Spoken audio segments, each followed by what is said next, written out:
নমস্কার, আমি নীল মুখার্জি।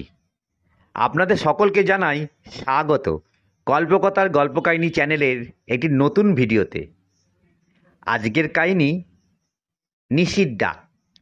লেখক নীল মুখার্জি, ভাষ্যপাঠে নীল মুখার্জি। আজকের কাহিনী নিশির ডাক। আজ থেকে অনেক বছর আগেকার কথা।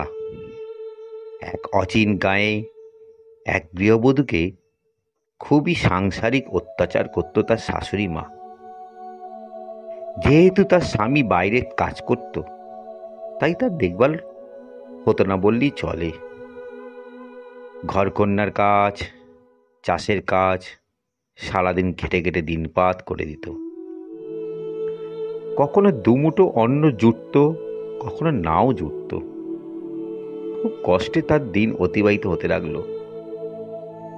কিন্তু আর যে পারা যায় না। দাঁতে দাঁত কষে স্বামীর অপেক্ষায় সেই সংসারে মুখ বুজে সব সহ্য করে যেত।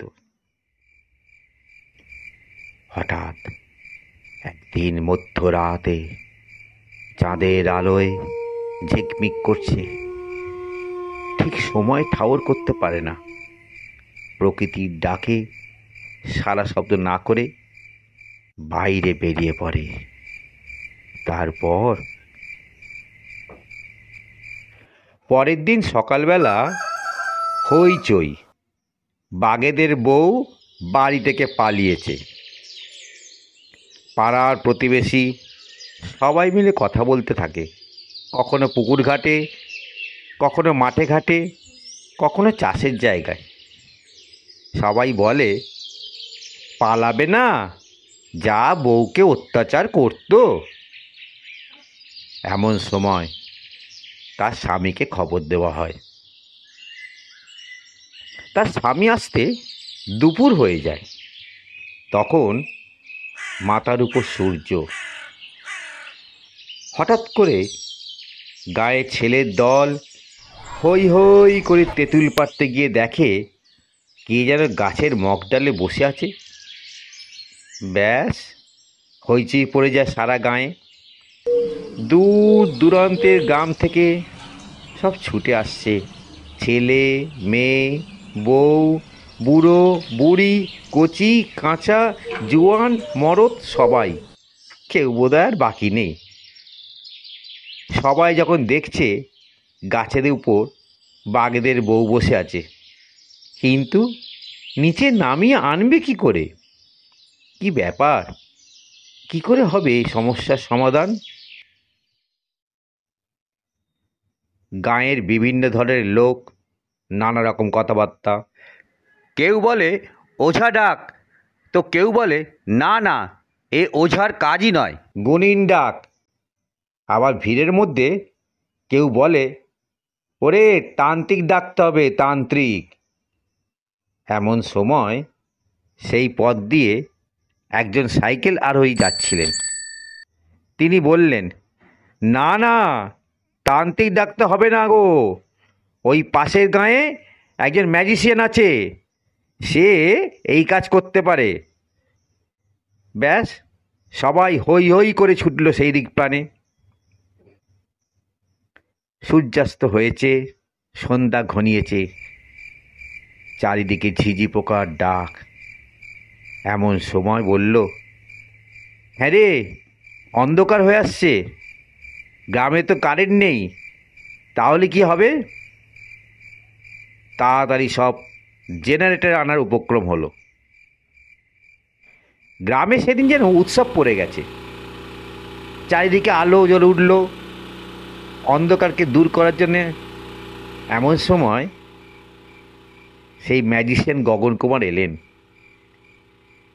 ম্যাজিশিয়ান গগন কুমার, তিনি বললেন, এ খুব শক্ত কাজ, আমি একা করতে পারবো না, তবে সঙ্গে আরও জোনা 4-5 জোয়ান মরদ চাই, যাদের সাহস আছে এবং শক্তিও আছে। কোথায় পাবে এই 4 জন জোয়ান মরদ সাহসী ছেলে। সঙ্গে সঙ্গে গ্রামের লিটল সর্দার অর্জুন সর্দার, সে বলল, আমি আছি বাবু, আমার 4 ছেলে আছে জোয়ান। যদিও এখন তারা লিটল নয়, চাষবাস করে খায়। পূর্বে তাদের পূর্বপুরুষরা জমিদারদের লিটল ছিল। গ্রামে তাদের খুব নামডাক।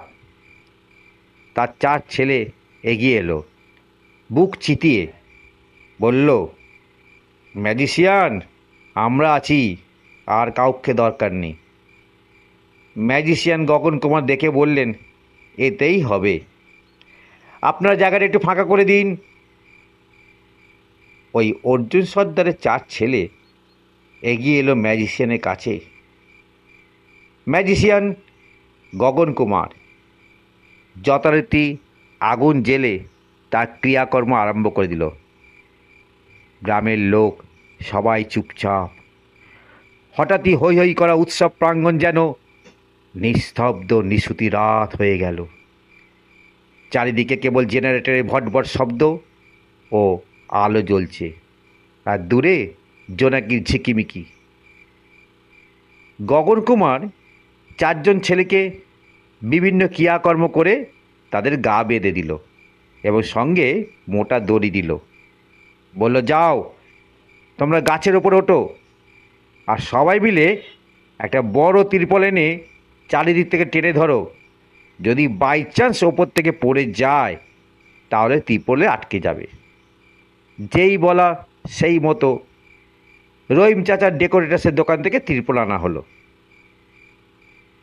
যথারীতি ম্যাজিশিয়ান গগন কুমারের নির্দেশে 4 জন জোয়ান ছেলে দড়ি নিয়ে গাছের উপর তত্তর করে উঠে পড়ল।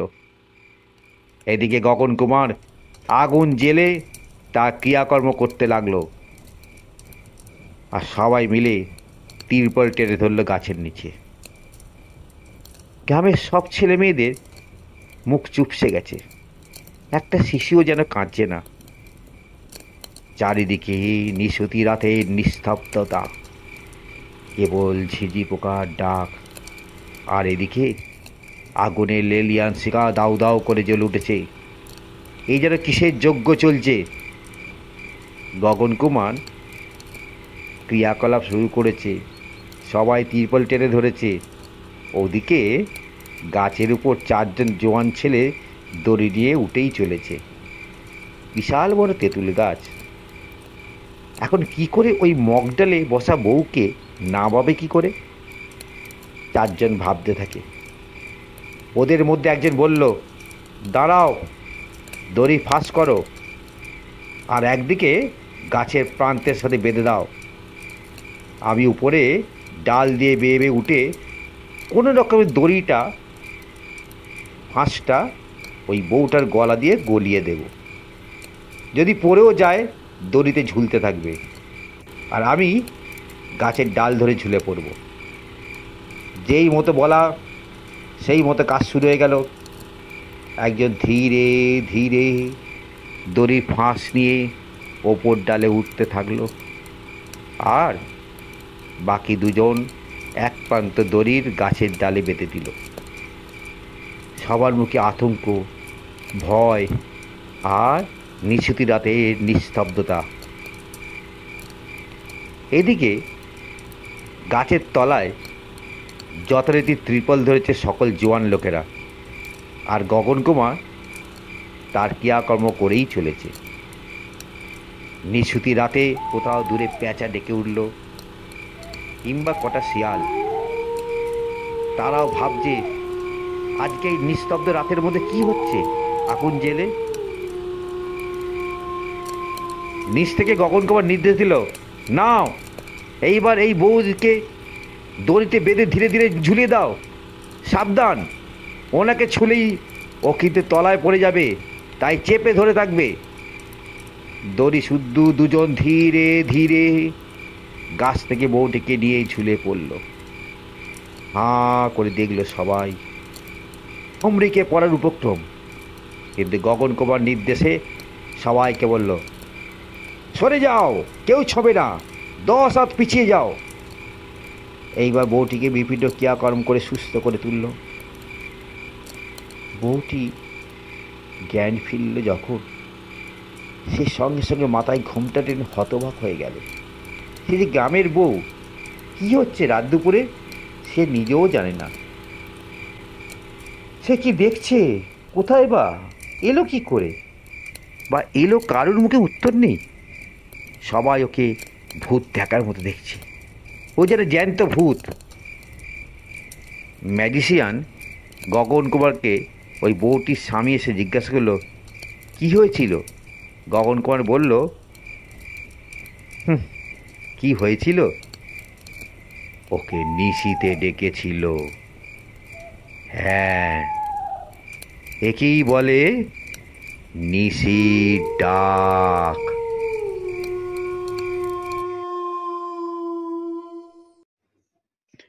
তাহলে আপনারা পরবর্তী ভিডিওর জন্য সঙ্গে থাকুন। অনুগ্রহ করে চ্যানেলটিকে সাবস্ক্রাইব করুন এবং ভিডিওটি ভালো লাগলে অবশ্যই লাইক ও শেয়ার করুন। আর যদি কোনো মতামত থাকে অবশ্যই কমেন্টসে লিখে জানান। তাহলে দেখা হচ্ছে পরের ভিডিওতে। ভালো থাকুন, সুস্থ থাকুন, ধন্যবাদ।